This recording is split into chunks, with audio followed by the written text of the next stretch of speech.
No, no, no, no, no, no buts. आगे कह रहे हैं no no no no no no buts, यानी कि कोई अगर मगर नहीं चाहिए, कोई परवर नहीं चाहिए, नो बट्स। जो हम कहते हैं ना, कोई अगर मगर नहीं करना है, कोई परवर नहीं करना है, उसे कहते हैं no buts, no ifs, no buts. Hello guys, welcome back to T point English. आज हम लेकर आए हैं स्ट्रेंजर थिंग्स का पार्ट 2। इससे पहले हमने पार्ट 1 भी बनाया है। आई होप आपने वो देखा होगा, आपको पसंद भी आया होगा। अगर नहीं देखा है तो उसे भी देख लीजिएगा, क्योंकि वो भी बहुत ही इंफॉर्मेटिव एंड इंटरेस्टिंग है। आज हमने लिया है सीजन 2 से एक इंटरेस्टिंग सीन, जिसे हम सुनेंगे कैप्शंस के साथ, और फिर हम उसे करेंगे वर्ड टू वर्ड ट्रांसलेट। देखिए, कैप्शंस के साथ सुनने का ये फायदा होगा कि आपकी लिसनिंग की प्रैक्टिस हो जाएगी, और ट्रांसलेट करने से ये फ़ायदा होगा कि अगर वो सुनते समय आपको कोई डाउट रह गया, कुछ नहीं समझ आया हो, तो वो भी समझ आ जाए। तो चलिए आज का वीडियो शुरू करते हैं। Right, yeah, we're on the bench, so, देखिए, सबसे पहले इनकी एक कॉन्वर्सेशन हो रही है। ये एक तरह का प्लान बना रहे हैं, जिस प्लान की शुरुआत यहाँ से हो रही है।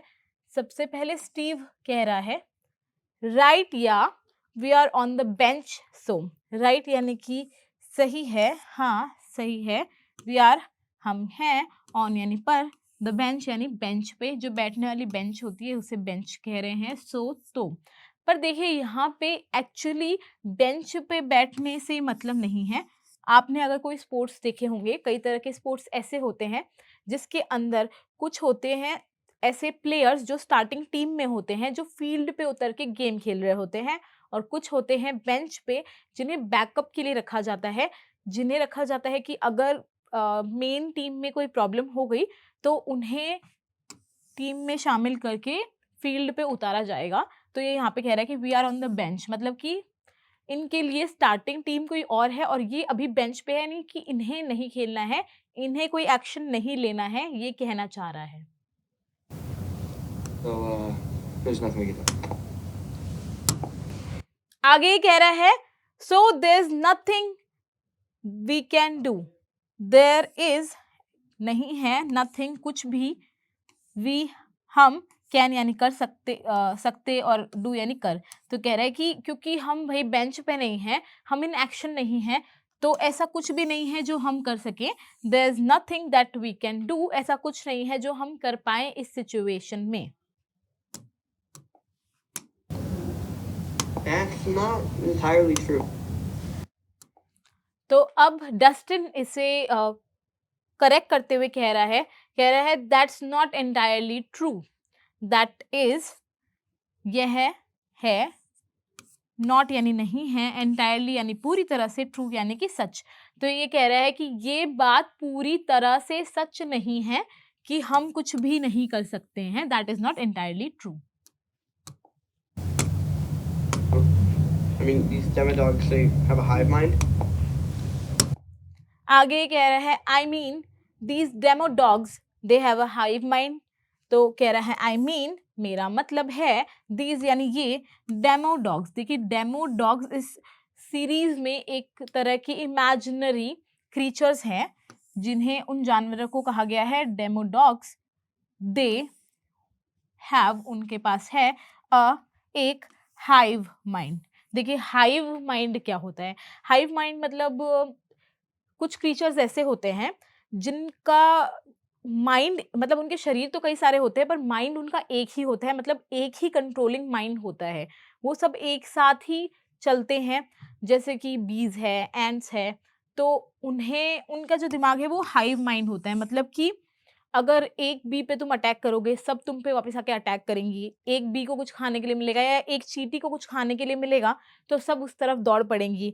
तो इट्स लाइक कि हाइव माइंड मतलब कि सबका एक जैसा दिमाग चलता है, एक ही तरह से चलता है, एक ही पर्सन उन्हें कंट्रोल कर रहा होता है, या एक ही माइंड उन्हें कंट्रोल कर रहा होता है। When they ran away from the bus, they were called away.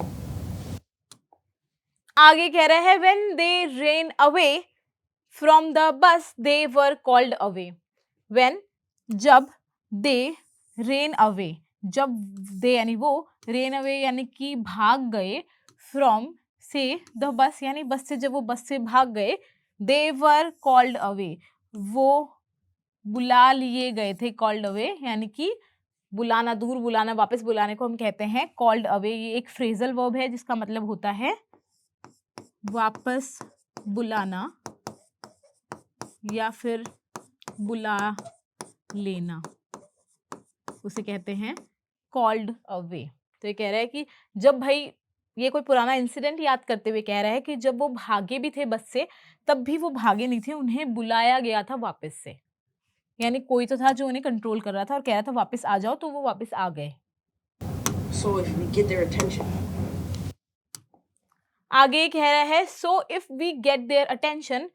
अब देखिए लूकस को भी समझ में आ गया कि ये क्या कहना चाह रहा है, तो ये इसकी बात में एड ऑन करते हुए कह रहा है so if we get their attention. So यानी तो, इफ यानी अगर, वी यानी हम, गेट यानी कि प्राप्त करते हैं, ले लेते हैं, देयर यानी उनकी, अटेंशन यानी कि ध्यान। तो मतलब ये कह रहा है कि अगर हम उनका ध्यान अपनी तरफ खींच लेते हैं, उनका अटेंशन ले लेते हैं। आगे देखते हैं। Maybe we can draw them away from the lab.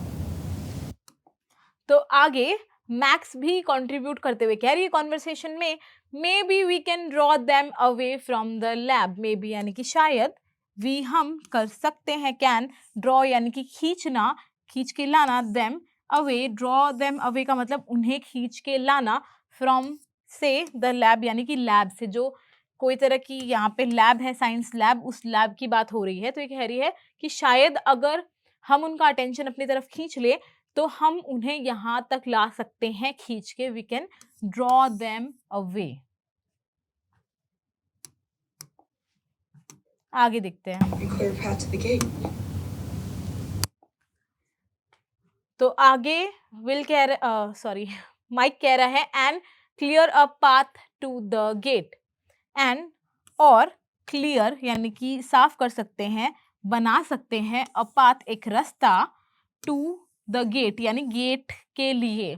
जो लैब का गेट है, उस गेट में इनके जो साथी हैं वो जाने की कोशिश कर रहे हैं और ये सोच रहे हैं कि भाई मेन काम उनका है, पर हम यहाँ बैठकर क्या कर सकते हैं, हम उन डेमो डॉग्स का अटेंशन अपनी तरफ ड्रॉ कर सकते हैं ताकि वो हमें पकड़ने के लिए आए और उनके लिए एक रास्ता बन जाए गेट तक जाने के लिए। And we can clear a path, हम एक रास्ता बना सके, एक रास्ता साफ कर सके।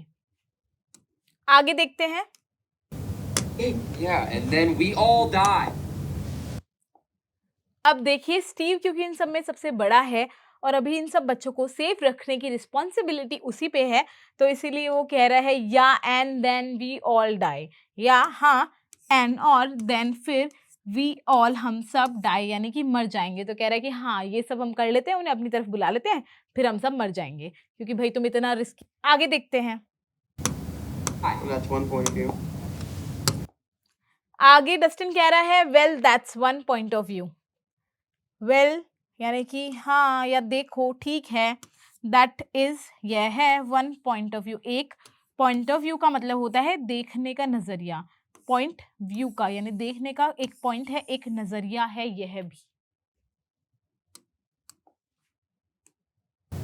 No, that's not a point of view. तो आगे कह रहा है no that's not a point of view man. तो कह रहा है नो नहीं, दैट्स नॉट ये नहीं है, अ पॉइंट ऑफ व्यू मैन। अब मैन यहाँ पे सही में से आदमी नहीं कह रहा है, मैन हम जैसे कह सकते हैं बडी, दोस्त, तो वैसे ही हम कहते हैं no that's not a point of view man, ये एक देखने का नजरिया नहीं है। Oh, that's a fact. I got it. ये कह रहा है कि भाई ये देखने का नजरिया नहीं है, दैट्स अ फैक्ट, ये एक फैक्ट है, ये एक तथ्य है, यानी कि ये सच बात है, नजरिया नहीं है, ऐसा ही होगा, ये एक फैक्ट है। फिर ये कह रहा है आई गॉट इट। तो आगे माइक कह रहा है आई गॉट इट यानी कि मुझे समझ आ गया। जब हमें कोई चीज समझ आती है तो हम कहते हैं आई गॉट इट, मुझे समझ में आ गया कि क्या है, क्या बात है, क्या करना चाहिए। This is where the chief dug his hole. अब ये कह रहा है this is where the chief dug his whole.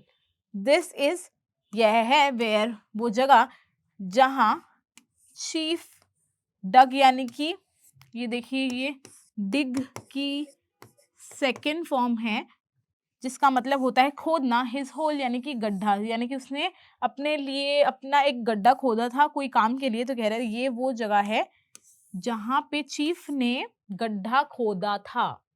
तो this is where the chief dug his hole. This is our way into the tunnels. ये आगे अपनी बात कंटिन्यू करते हुए कह रहा है this is our way into the tunnels.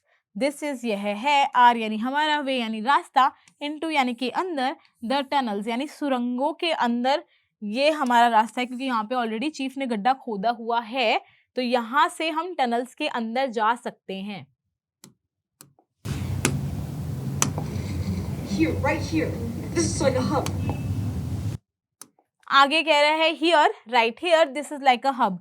Here यानी यहाँ, राइट हियर बिल्कुल यहीं, इधर ही, यहाँ पे एग्जैक्ट जो पॉइंट लोकेशन जो बता रहा है उसके लिए कह रहा है here, right here, this is like a hub. ये जो इसने पॉइंट की तरफ पॉइंट आउट किया है, ये कह रहा है this is like a hub, यह है लाइक यानी जैसे a hub.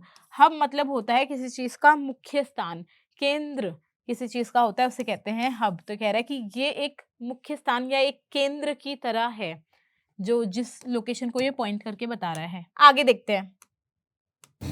Here, right here. This is like a hub. See all the tunnels feed me here?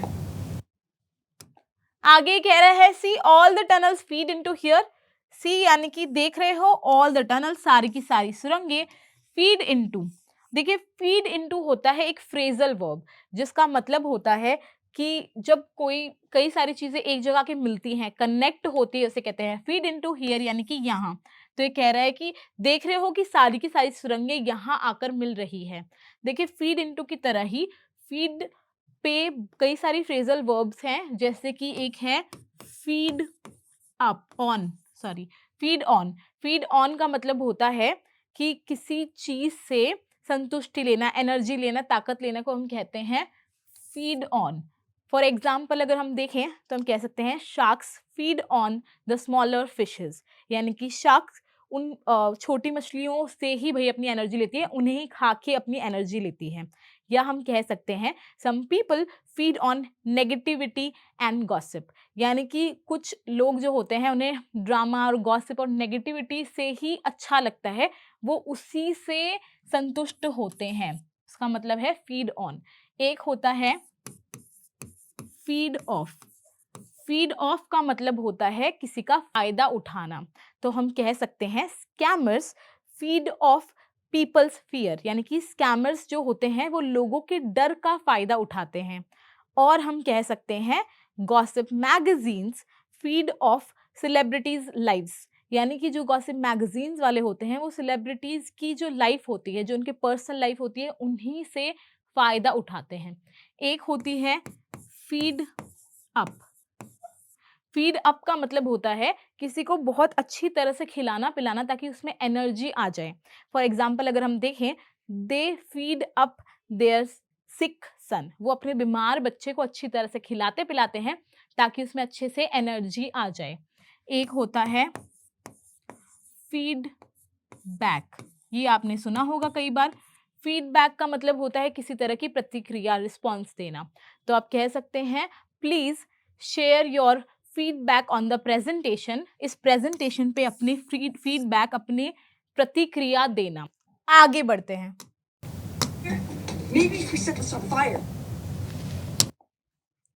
आगे कह रहा है maybe if we set this on fire. Maybe यानी कि शायद, इफ अगर, वी हम सेट दिस ऑन फायर। देखिए सेट समथिंग ऑन फायर का मतलब होता है किसी चीज को आग लगा देना, तो हम कहते हैं सेट ऑन फायर। तो सेट दिस ऑन फायर यानी कि ये टनल के उस हिस्से की बात कर रहे हैं कि अगर इस हिस्से को हम आग लगा दें।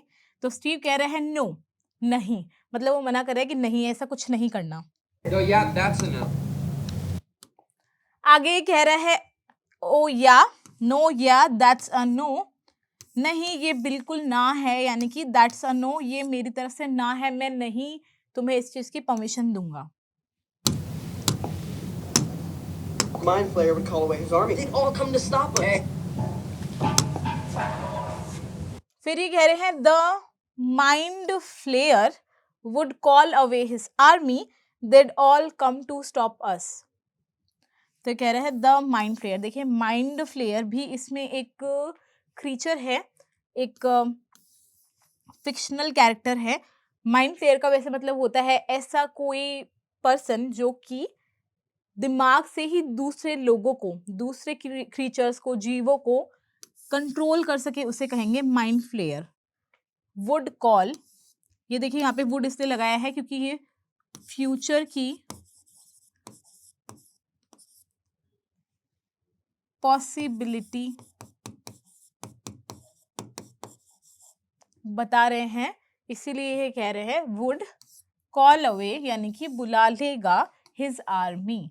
यानी कि अगर हम उस जगह को आग लगा दे तो जो माइंड फ्लेयर है वो उस जगह को बचाने के लिए अपनी आर्मी को अपने पास बुला लेगा। जो डेमोडॉग्स की, उसकी बहुत सारे डेमोडॉग्स की जो उसकी आर्मी है उसे बुला लेगा। They would all come to stop us, वो सब, ये फिर से पॉसिबिलिटी है, ऑल सारे के सारे, कम टू, कम यानी कि आ जाएंगे, टू स्टॉप यानी रोकने के लिए, अस यानी हमें। तो कह रहे हैं कि वो सब हमें रोकने के लिए आ जाएंगे। Then we circle back to the exit. Got आगे कह रहा है then we circle back to the exit. Then यानी फिर, वी यानी कि हम, सर्कल बैक, देखिए सर्कल बैक भी एक फ्रेजल वर्ब होता है जिसका मतलब होता है कि हमने जहां से शुरू किया था हम वहीं पे वापस आ जाएं। जैसे देखिए आप मान लीजिए पॉइंट ए पे हैं और आप घूमे फिरे और आप फिर से चलते चलते वहीं पे वापस आ गए, आपने एक सर्कल जैसा बना लिया, सर्कलिंग बैक। तो उसे कहेंगे, उसे कहते हैं कि भाई वापस से आ जाएं, लौट के, टू द एग्जिट, यानी कि हम जो एग्जिट है, जो निकास है, उस पे आ जाएंगे। तो फिर स्टीव कह रहा है गाइज, यानी कि भाई तुम रुको रुको, वो उनका अटेंशन लेने के लिए कह रहा है guys. By the time they realize we're gone. आगे कह रहे हैं, ये कह रहे हैं गाइज, ये उन्हें रोकने की कोशिश कर रहा है, उनका अटेंशन लेने की कोशिश कर रहा है, मगर ये रुक नहीं रहे, ये अपनी ही धुन में है और ये कह रहे हैं by the time they realize we are gone. By the time यानी कि जिस समय तक, समय का पॉइंट बताने के लिए हम कहते हैं by the time they realize, उनको रियलाइज यानी कि एहसास होगा, वी आर गॉन, हम वहां से निकल चुके होंगे, हम जा चुके होंगे। तो कह रहा है कि बाय द टाइम, जिस समय तक उन्हें इस चीज का एहसास होगा, हम जा चुके होंगे। Elle Hey. would be at the gate. Hey. आगे कह रहे हैं El would be at the gate. El यानी कि एक और इनकी जो फ्रेंड है उसकी बात हो रही है, L is short for 11। Would फिर से पॉसिबिलिटी बता रहे, तो वुड बी यानी कि होगी, एट द गेट यानी कि वो गेट पर होगी, एल गेट पर होगी। तो ये कह रहा है हे, ये फिर से उनका अटेंशन लेने के लिए कह रहा है हे।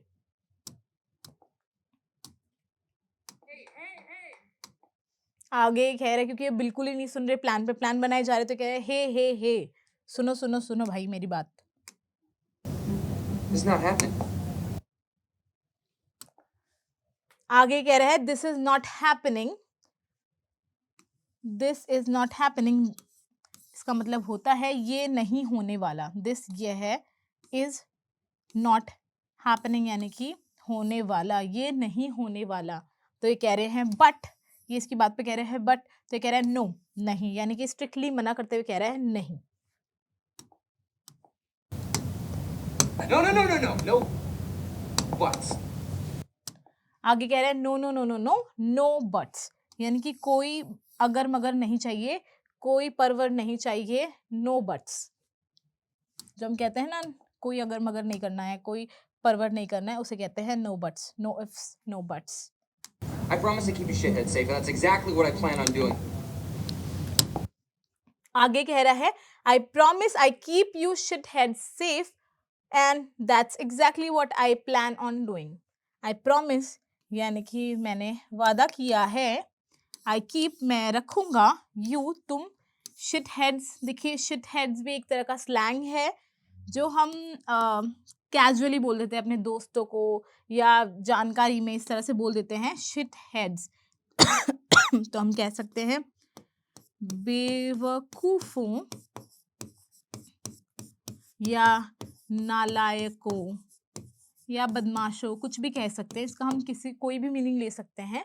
ये बस आउट ऑफ फ्रस्ट्रेशन बोला गया है और ये कैजुअली यूज होता है क्योंकि ये स्लैंग है, ये हम फॉर्मली नहीं बोलते। सेफ यानी सुरक्षित, तो कह रहे हैं कि मैंने वादा किया था कि मैं तुम बेवकूफों या तुम नालायकों को सुरक्षित रखूंगा। एंड और दैट्स, यह है एग्जैक्टली यानी कि यही है एग्जैक्टली व्हाट आई प्लान, यानी कि जो मैं प्लान कर रहा हूँ, जो मैं सोच रहा हूँ, ऑन डूइंग यानी कि ये मैं यही करने वाला हूँ। मेरा यही प्लान है कि मैं यही करूँगा। मैंने प्रॉमिस किया है कि मैं तुम्हें सेफ रखूँगा और मेरा यही एग्जैक्टली प्लान है, मैं यही करने का सोच रहा हूँ। We're staying here on the bench. आगे कह रहा है we are staying here on the bench. We are staying यानी कि हम रह रहे हैं, हम रुक रहे हैं। स्टेइंग यानी रुकना। हियर यहाँ पे, ऑन द बेंच यानी कि इसी बेंच पे हम रुक रहे हैं। जो इसमें शुरू में इन लोगों ने बोला था कि भाई हम लोग बेंच पे हैं, ये वही बात फिर से दोहरा रहा है और कह रहा है कि भाई हम बेंच पे हैं और हम बेंच पे ही रहेंगे, बेंच से उतर के खुद से गेम में आगे नहीं बढ़ेंगे। And we're waiting for the starting team to do their job. ये कह रहा है and we are waiting for the starting team to do their job. And और वी आर वेटिंग, हम इंतजार कर रहे हैं, फॉर द स्टार्टिंग टीम यानी कि जो स्टार्टिंग टीम है, जो इनके और टीम मेंबर्स हैं, जो गए हैं कुछ करने के लिए, टू डू देयर जॉब्स कि वो अपना काम कर लें। टू डू देयर जॉब कि भाई हम वेट करेंगे कि पहले वो जो भी काम उन्हें समझाया गया था वो पहले वो वाला काम कर ले। हम यहीं पे बेंच पे बैठ के उनके स्टार्ट करने का वेट करेंगे। Does everybody understand that? This isn't a stupid sports game. आगे कह रहा है does everybody understand that. Does यानी क्या, एवरीबडी यानी सभी को, अंडरस्टैंड यानी कि समझना, दैट यानी कि वह। तो कह रहे ये बात क्या सबको समझ में आ गई है? क्या ये बात सबको समझ आ गई? तो माइक गुस्से में कह रहा है this isn't a stupid sports game. This यानी यह है, इजंट यानी नहीं है, अ स्टूपिड स्पोर्ट्स गेम यानी कि ये कोई स्टूपिड सा बेवकूफाना सा कोई स्पोर्ट्स का गेम नहीं चल रहा है जो हम बेंच पे बैठ के वेट करेंगे। I said, does everybody understand? आगे कह रहा है I said does everybody understand that. I said यानी कि मैंने कहा, सेड सेकंड फॉर्म है, तो मैंने कहा। डज एवरीबडी अंडरस्टैंड दैट, इसने अपनी बात को फिर से रिपीट कर दिया कि क्या सबको समझ में आ रहा है, मैंने कहा ऐसा। I need a yes. आगे कह रहा है आई नीड अ यस यानी कि मुझे तुम्हारी हाँ चाहिए, यानी मैं चाहता हूँ कि तुम चुपचाप मेरी बात मान लो और हाँ कह दो। आई नीड अ यस, मुझे तुम्हारी हाँ चाहिए। आज की वीडियो यही खत्म होती है। अगर आपको आज की वीडियो अच्छी लगी तो वीडियो को लाइक करना नहीं भूलिएगा और साथ में चैनल को सब्सक्राइब भी कर दीजिएगा ताकि आपकी एक अच्छी हैबिट फॉर्म हो। आप रोज आए, वीडियोस देखें, इंग्लिश की प्रैक्टिस करें अलग अलग इंटरेस्टिंग मेथड्स के साथ। अगर आपको आज की वीडियो के बारे में कुछ अच्छा लगा, कुछ बुरा लगा, कुछ शेयर करना चाहते हैं, किसी तरह की कोई सजेशंस हैं तो वो भी कमेंट करके ज़रूर बताइएगा। हम आपसे मिलेंगे नेक्स्ट सेशन में, तब तक के लिए गुड बाय।